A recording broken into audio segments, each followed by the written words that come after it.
Hello everyone, my name is Ceviker. My partner Josh and I are in Group 1 and we're doing our project on the article named Effect of Pipe Inclination Angle and the Use of Nanofluids.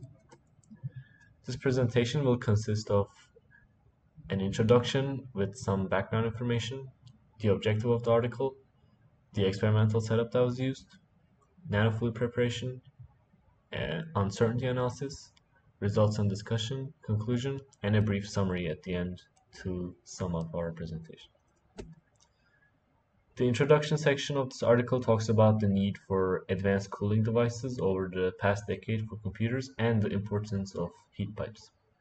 There are references to more than 15 different studies and experiments done in this area, but in order to keep this presentation concise, I'm only going to go over 3 that I found important.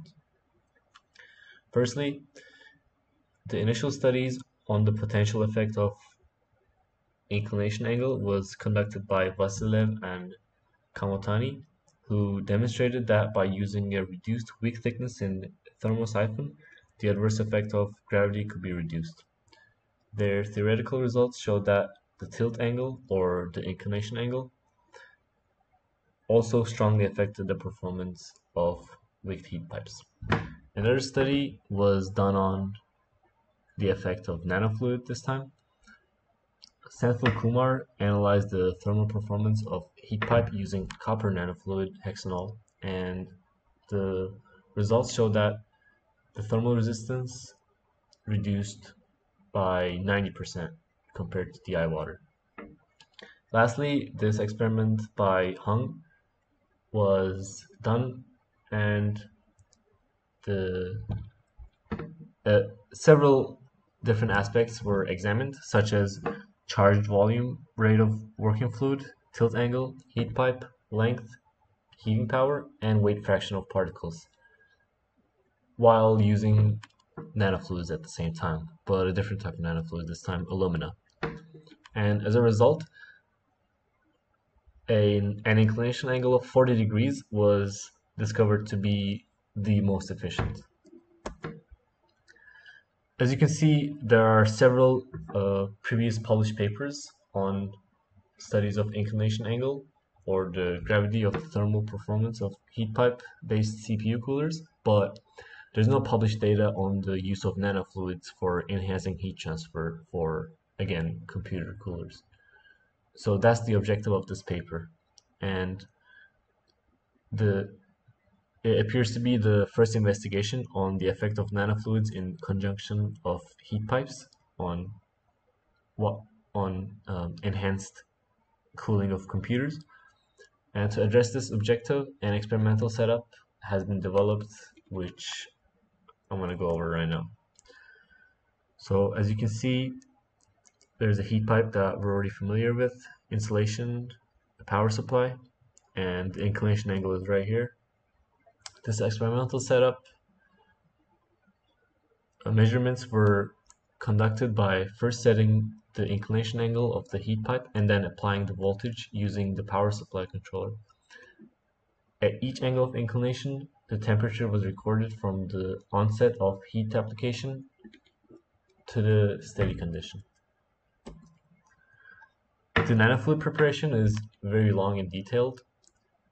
The nanofluids were prepared using MK nanopowder dispersed in DI water-based fluid.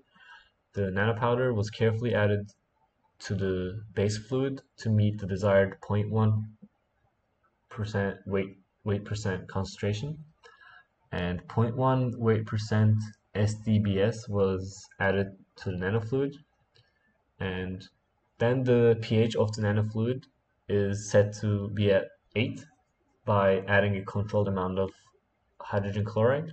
To homogenize the mixture, a digital ultrasonic horn 250 is used.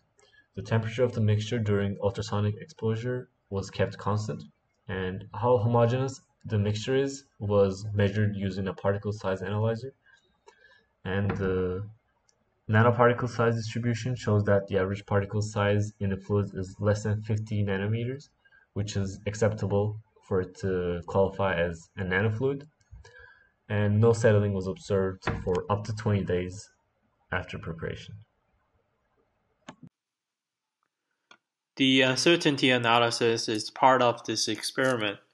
The thermal resistance of heat pipe can be calculated by dividing the temperature difference of the evaporator, TE and TC, condenser, by the input power. As shown in the following equation, the experimental result can be calculated from independent variables dq and d delta t. We can see the result in the following table 1. In table 1, the uncertainties here are for the independent variables. Heat applied Q is plus or minus 5.6%, delta T for 0 degree is plus or minus 0.2%, for 90 degrees plus or minus 4.2%. The overall uncertainty of the thermal resistance for angle 0 degree and 90 degrees become plus or minus 5.6% and plus or minus 7% respectively.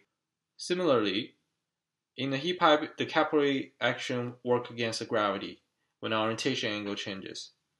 In this figure, evaporator temperature rises over time.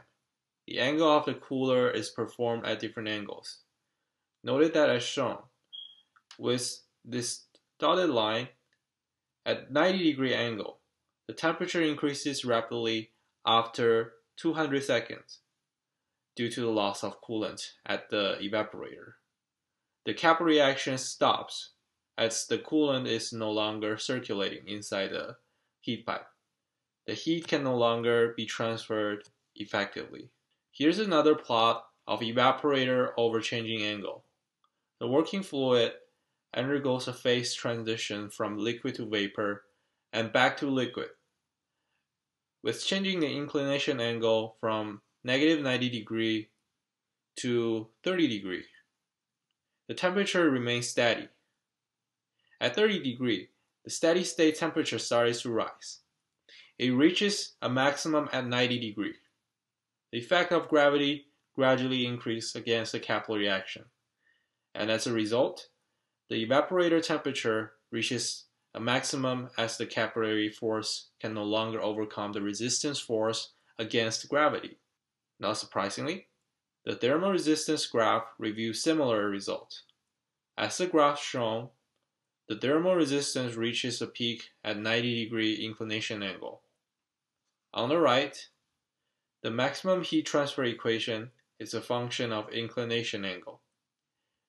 A and B in this expression are constants and depend on fluid properties and heat pipe geometry. It demonstrates the useful range of heat pipe operation. This figure on the left represents the effect of nanofluid on the CPU cooling system for the full range of inclination angle from negative 90 degree to 180 degree. On the right, for inclination angle from negative 90 degree to 30 degree. In this plot, the steady state evaporator temperature as a function of inclination for two power settings of 10 watts and 25 watts for a nanofluid of aluminum oxide in water. The higher thermal conductivity of aluminum oxide lower the temperatures significantly. This result also shows that nanofluid offers an advantage at higher inclination angles compared with lower inclination angles. This figure shows the percent of reduction in thermal resistance.